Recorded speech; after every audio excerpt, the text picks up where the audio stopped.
Hello students, in our last class we studied about insertion operation in an array. Today we will study about the deletion operation in an array. ठीक है, delete जब करना है, हमने देखा था कि डिलीट कैसे करना है, इंसर्ट कैसे करना है, हमने ओवरव्यू देखा था इसका. नाउ हम एल्गोरिथम पे डायरेक्ट फोकस करेंगे कि एल्गोरिथम क्या है इसका और प्रोग्राम क्या है डिलीट करने का किसी भी ऑपरेशन को, किसी भी एलिमेंट को बेसिकली एरे में. तो हमने पहले ही बात कर ली है कि जो हमारा एरे होगा उसकी साइज़ तो ज़्यादा ही होगी वैसे भी. तो डिलीशन में तो ज़्यादा हो ना हो तो कोई दिक्कत नहीं है. डिलीशन में तो डिलीशन में अगर साइज़ उतनी है क्योंकि हम कुछ एलिमेंट डिलीट कर रहे हैं और एरे की साइज़ तो रिड्यूस कर भी नहीं सकते. हमको केवल बस वो एन की जो वैल्यू है उसको एक कम कर देंगे. ठीक है, तो देखो एक बार फिर देख लो कि जैसे मेरा सपोज ये मैंने एक एरे क्रिएट करा, 3 साइज़ का ही करा और उसमें केवल 3 ही एलिमेंट है. अगर मुझे डिलीट करना है 5 तो मैं क्या करूँगा, 2 8 कर दूंगा बस. और साइज़ जो है एरे की अभी भी 3 ही रहेगी लेकिन जो n की जो वैल्यू है वो 2 हो जाएगी. पहले n की वैल्यू कितनी थी, 3 थी. बस ये आपको ध्यान में रखना है कि एरे की साइज़ अभी भी उतनी ही है, 3 ही है, लेकिन जो n की वैल्यू है जो हमें बता रहा है कि हमारे एरे में कितने एलिमेंट्स हैं, अब वो 2 हो जाएगी एक एलिमेंट डिलीट करने पर, अगर साइज़ पहले 3 है तो. सो ये हमारा जो डिलीशन ऑपरेशन है बेसिकली. ठीक है, तो अब हम देखते हैं कि देखो डिलीशन में भी वही 2 चीज़ें हैं कि डिलीट करो किसी भी एलिमेंट को जिसकी इंडेक्स दी हुई हो, या फिर डिलीट करो एक ऐसे एलिमेंट को जिसकी पोजीशन दी हुई हो. बात सेम ही है. ठीक है, थोड़ा सा आपको डिफरेंस है क्योंकि जो पोजीशन होती है वो इंडेक्स से एक ज़्यादा होती है. तो अगर आपको इंडेक्स का पूछा है तो आप इंडेक्स का एल्गोरिथम बता दो, पोजीशन का पूछा है तो आप पूरा प्रोग्राम वैसे ही कर दो, लास्ट में या शुरू में बस इंडेक्स की जगह पोजीशन कर दो तो वो हो जाएगा. अब देखो ये काम कैसे करता है algorithm. Delete a given element and reorganise all the elements. Reorganise का मतलब क्या है कि जैसे बीच से आपने कोई एलिमेंट डिलीट करा तो पीछे के एलिमेंट्स को सब एक एक आगे खिसका दो तो वो रीऑर्गेनाइज हो गया. ठीक है, नहीं तो आपको डिलीट थोड़ी ना करना है. जैसे कि अगर मैं ये 2 है, ये 5 है, ये 8 है, बस 5 को डिलीट कर दूं और एरे को ऐसे ही छोड़ दूं कि ये 2 है 8 है, तो ये क्या हो गया, ये तो सही नहीं है ना. तो हम इसी को ही रीऑर्गेनाइज करना कहते हैं कि 8 इधर लेकर आ जाओ और n को 2 कर दो, पहले n 3 था. तो इसी को ही होते हैं रीऑर्गेनाइज करना. ठीक है, so let us see the algorithm. ठीक है, एल्गोरिथम देखो अब यहाँ पर है ना थोड़ा सा बुक में, इसीलिए मैंने आपको कहा था कि जो बुक जो है ना उसका सिलेबस तो बहुत अच्छा है लेकिन वही है कि सिलेबस आपके काम का भी नहीं है क्योंकि आप इंजीनियरिंग के स्टूडेंट्स तो है नहीं है. तो सिलेबस जो है कोर एक तरह से प्रोग्रामिंग का ये सिलेबस है. तो इसीलिए मैंने कहा था कि बुक जो है रिटर्न तो बहुत अच्छी है. वैसे भी अगर आपको भी सीखना है तो प्रोग्रामिंग सीखने के लिए बहुत अच्छी बुक है, लेकिन इसको रिटर्न बुक जो है अच्छे से लिखी हुई नहीं है. तो देखो पहले जो था प्रीवियस में इंसर्शन में हमने देखा था कि के जो था हमारे को इंडेक्स गिवन था, लेकिन इस प्रोग्राम में जो के है वो बेसिकली एक पोजीशन गिवन है. यही डिफरेंस है जो बुक में नहीं लिखा हुआ है. बुक में आपको कन्फ्यूज़न है लेकिन जब आप प्रोग्राम बनाओगे ना, जब आप प्रोग्राम देखोगे तो ये आपको अपने आप चीज़ पता चल जाएगी कि अच्छा पहला जो इंसर्शन था उसमें तो के इंडेक्स था और जो दूसरा जो हमारा डिलीशन है उसमें जो के है वो आपका पोजीशन है. तो यही एक चीज़ है, ये बुक में मेंशन नहीं है सारी चीज़ें. और इसलिए मैंने कहा था कि बुक जो है वो अच्छे से रिटर्न नहीं है बिल्कुल भी. बुक में काफ़ी सारी मिस्टेक्स है, लेकिन अब ये हमारी मजबूरी है कि अगर हमें मार्क्स लेकर आने हैं तो जो बुक में लिखा है वैसे के वैसे ही हमको करना पड़ेगा. क्यों है क्या है इसके बारे में कभी और डिस्कस करेंगे, लेकिन है सच यही कि हम जैसा का जैसा बुक में लिखा हुआ उसी को कॉपी पेस्ट करेंगे तो ही हमें फ़ायदा होगा बोर्ड में. तो आपको ये ध्यान में रखना है कि जो पहला एल्गोरिथम था उसमें जो के था वो इंडेक्स था इंसर्शन वाले में. डिलीशन वाले में क्या है कि जो के है हमारा बेसिकली पोजीशन दिया हुआ है इंडेक्स ना देकर. और आपको पता ही है कि इंडेक्स जो होती है वो पोजीशन से एक कम होती है. ठीक है, तो let A N be the array and K is the position of the element to be deleted. तो ये जो है एक हमारा एक एरे किया हुआ है और n जो है इसमें नंबर ऑफ एलिमेंट्स हैं एंड k इज को, और k जो है कोई पोजीशन दी हुई है आपको. ठीक है। And let A N is the array and K is the element to be deleted, और इस एलिमेंट को आपको डिलीट करना है। तो करोगे कैसे, प्रीवियस वाला इधर ले आओ, ये वाला भी इधर ले आओ, जितने भी बाद के एलिमेंट्स हैं उनको एक एक लेफ्ट में खिसकाते चले जाओ। मतलब जो भी एलिमेंट आपको डिलीट करना है उसके राइट में जो भी एलिमेंट्स हैं उन सबको एक एक लेफ्ट में खिसका दो, क्योंकि जो आपने डिलीट करा है वो स्पेस खाली हो गया है। और n की वैल्यू को 1 कम कर दो। तो देखो इसने भी यही करा है कि n की वैल्यू को 1 कम करा है। और आप ये देखोगे तो ये स्टेटमेंट वही कह रहा है कि जो बाद के जो एलिमेंट्स हैं ना उनको लेफ्ट साइड में एक एक खिसकाना है। तो देखो अगर मैं j की वैल्यू 1 पुट करता हूँ तो ये क्या आएगा, a of 0 is equal to a of 1। j की वैल्यू अगर 2 पुट करता हूँ तो a of 1 is equal to a of 2। तो देखो आ नहीं रहा कि 1 को इधर पुट कर रहा है, 2 को इधर, 0 1 2 ऐसे होते हैं, मतलब 1 वाली वैल्यू 0 में, 2 वाली वैल्यू 1 में। तो वही जो राइट साइड के सारे एलिमेंट्स हैं ना उनको लेफ्ट साइड में पुश कर रहा है। तो ये दो स्टेटमेंट्स आपको आए समझ में। तो वही है कि जब हम प्रोग्राम देखेंगे ना तो आपको पूरा अच्छे से समझ में आ जाएगा कि ये कैसे हो रहा है।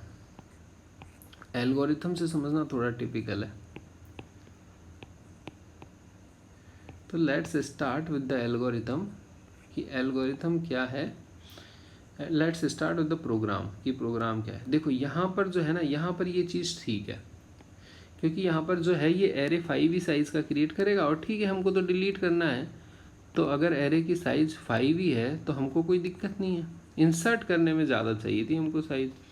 तो ये मैंने एक एरे लिया 1 3 5 7 8, K3 है। अब देखो यहाँ K जो है पोजीशन है, मतलब 1 2 3 K जो है इसको डिनोट कर रहा है। क्योंकि आप आउटपुट ही देखोगे ना तो आउटपुट इसमें दे नहीं रखा यहाँ पर, ठीक है। तो n जो है 5 है। मेरा प्रोग्राम पता नहीं क्या कर रखा है इन्होंने, डिलीट करना है बेसिकली। तो डिलीट करना है तो आउटपुट इन्होंने शो नहीं कर रखा। आउटपुट आएगा 1 3 7 और 8, ठीक है। आउटपुट आएगा 1 3 7 8, क्योंकि आप 5 डिलीट कर रहे हो। k equal to 3, k position है, तो k जो है ये हमारी पोजीशन है 1 2 3 4 5, और k जो है इक्वल टू 3 दे रखा है। तो k वाले एलिमेंट को आपको डिलीट करना है, 5 को आपको डिलीट करना है। तो आउटपुट क्या आ जाएगा 1 3 7 8। n पहले क्या था 5 है, डिलीट करने के बाद n is equal to n minus 1 हो जाएगा, तो n हमारा 4 हो जाएगा, ठीक है। ये देखो लास्ट में मैंने n is equal to n minus 1 भी कर दिया, क्योंकि एक एलिमेंट कम हो गया, आई जे लिया। अब देखो ये है बेसिकली जो सारा काम कर रहा है, तो वो ही हम समझते हैं कि वो कैसे हो रहा है। देखो अब हमने सबसे पहले क्या लिया कि j इज इक्वल टू करा k। देखो यहीं पर ही आ जाओ, j इक्वल टू k करा हमने। तो देखो j इक्वल टू k का मतलब क्या हो गया कि j इज इक्वल टू आपका हो गया 3। और हमने यहाँ देखा कि वाइल 3 इज लेस देन 5 है, जो कि है ही भाई, हमको पता ही है कि 3 जो है लेस देन है 5 से। तो हमने क्या करा कि a ऑफ j माइनस 1 मतलब करा a of 2 is equal to a of 3, यही करा, a of 2 is equal to a of 3। तो देखो ये हमारा 0 है, ये हमारा 1 है, ये 2 है, ये 3 है और ये 4 है। तो a ऑफ 2 को a ऑफ 2 में a ऑफ 3 की वैल्यू डाल दी, तो ये 7 जो है मेरा इधर आ गया, ठीक है। तो ये जो बेसिकली हो गया, मैं अब कह सकता हूँ कि मेरा 7 इधर आ गया, ठीक है, हो गया। अब j is equal to j plus 1, तो j इज इक्वल टू मेरा हो गया यहाँ पर 3 था, तो यहाँ पर हो गया 4। अब दोबारा देखो, तो दोबारा हम यहाँ पर गए, ये पहला लूप हो गया, फिर दोबारा हम गए तो j इज इक्वल टू 4 है। तो हमने चेक करा क्या 4 लेस देन 5 है, हाँ बिल्कुल 4 लेस देन 5 है। 4 लेस देन 5 है, तो हमने देखा कि a of 3 is equal to कर दो a ऑफ 4 को, बिल्कुल कर देते हैं साहब। a of 3 is equal to a of 4, तो यहाँ पर भी 8 हो जाएगा, है ना। और फिर हमने कर दिया j is equal to j plus 1, तो 4 की जगह हो गया अब यह 5।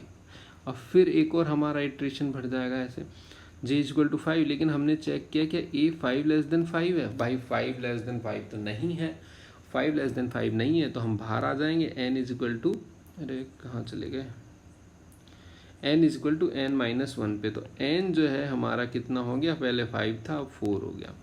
तो देखो यही हो गया ना।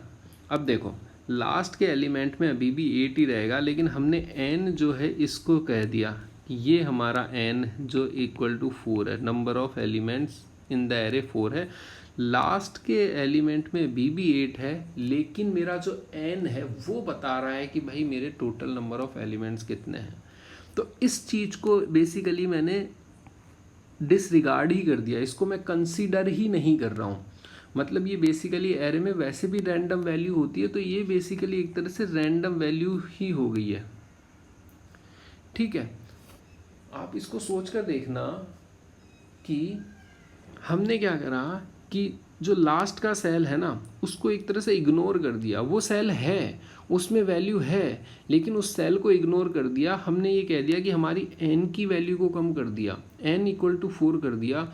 तो जो एक्चुअल हमारा एरे है जिससे हम डील कर रहे हैं वो 4 साइज़ का ही हो गया, 5 साइज़ का ना होकर। अब पहले भी हम देख रहे थे ना हमारा एरे तो पहले भी बड़ी साइज़ का था, इंसर्शन में 100 साइज़ का ले रहे थे या 10 साइज़ का ले रहे थे, तो पहले भी एरे तो था ही हमारा बड़ी साइज़ का। लेकिन जो हमने n की वैल्यू से लिमिट करा हुआ था कि हमारे एरे की जो साइज़ कितनी है, और बाकी जो है उसमें रैंडम वैल्यूज़ तो है ही। तो यहाँ पर भी हम ये कह सकते हैं कि एरे की साइज़ हमारी एक ज़्यादा है और उसमें एक रैंडम वैल्यू पड़ी हुई है, जिससे हमारा कोई मतलब ही नहीं अब। तो ये हमारा एक नया एरे आ गया 1378। ठीक है, और ये हमारा 5 हमने डिलीट कर दिया। ऐसे होता है। ठीक है, थोड़ा सा सोचना आपको समझ में आ जाएगा, क्योंकि यहाँ सोचने का ही खेल है। मैं पूरा एक्सप्लेन कर चुका हूँ आपको। ठीक है, so in the next chapter we will see about the search operation. हमने ये देख लिया डिलीशन ऑपरेशन, तो अब नेक्स्ट जो है हम सर्च देखेंगे। तो देखो, जिस तरह से मैंने ये एक्सप्लेन किया ना डिलीशन वाला, आप इंसर्शन भी इसी तरह से ही ट्राई कर सकते हो। ठीक है, आप इंसर्शन भी इसी तरह से ही ट्राई कर सकते हो, पहले वाला।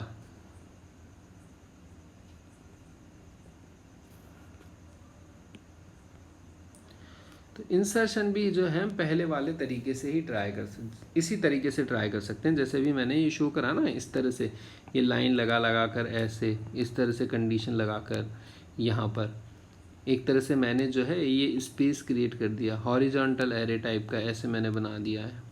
ठीक है, तो इससे जो है समझने में आसानी हुई थोड़ा सा। तो आप यही चीज़ जो है आप इंसर्शन में भी यहाँ पर कर सकते हो। ठीक है, तो ट्राई करो इसको अपने आप से।